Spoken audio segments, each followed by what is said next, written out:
మాది పాతర్లపాడు, ఆత్మకూరు మండలం, సూర్యాపేట జిల్లా. పాప హైదరాబాద్లో చదువుకుంటుంది, డిగ్రీ అయిపోయింది.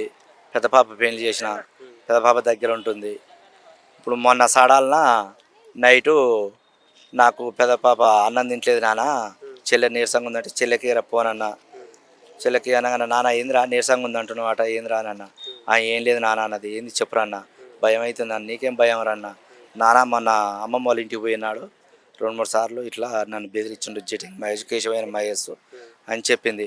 మరి నిన్న మన నాకు ఫోన్ చేసి చెప్తే నేను వాళ్ళని అడుగుదునుగా, నిన్నెందుకు బెదిరిస్తాడు, వాడేవాడు నిన్ను బెదిరిస్తానికి అమ్మ అన్న. ఇట్లా సంగతి నాన్న అన్నది. అంతకుముందు ఒక 4 రోజుల ముందు నాకు రాంగ్ కాల్స్ వచ్చినాయి, 2 నెంబర్లు.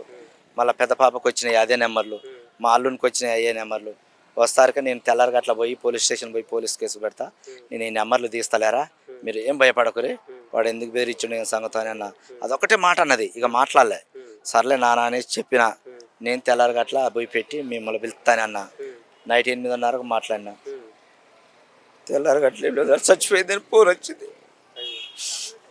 ఫోన్ తెల్లారి గట్ల అమ్మటే చచ్చిపోయిందని ఫోన్ వచ్చింది నా బిడ్డ. వస్తారుగా ఇక మేము కారు కట్టుకొని మేము ఈడికి వచ్చినాం. ఈడికి వస్తారుకి ఆ నెంబర్ల మీద మాకు అనుమానం ఉందనేసి మేము పోలీస్ స్టేషన్లో పిటిషన్ ఇచ్చినాక మేము ఆడికి హాస్పిటల్ కాడికి పోయినాక పోస్ట్ మళ్ళీ ప్రెగ్నెంట్ అని తేలింది. ప్రెగ్నెంట్ అని వచ్చినాక ఆ రోజు నైట్ అయింది, ఇంటికి పోతారుకే. తెల్లారి దానం చేసినాం. మళ్ళీ తెల్లారి 3వ నాడు కార్యక్రమం చేయని అయ్యగారు అంటే 3వ నాడు 3 గంటలకే వీడు డైరెక్ట్ కోర్టుకు లొంగిపోయాడు. నేనే చేసిన అంతా నా వల్ల నేనేసి వీడు కోర్టుకు పోయాడు. పోలీసులు వానికి దగ్గర కూడా పోలే. వాని పెళ్ళి అయింది సంవత్సరం, వాడు ప్రేమించుకొని పెళ్లి చేసుకుని మళ్ళీ ఉన్నూరే. వాడు బాబాయ్ అవుతాడు, బిడ్డని పిలుస్తాడు. బిడ్డే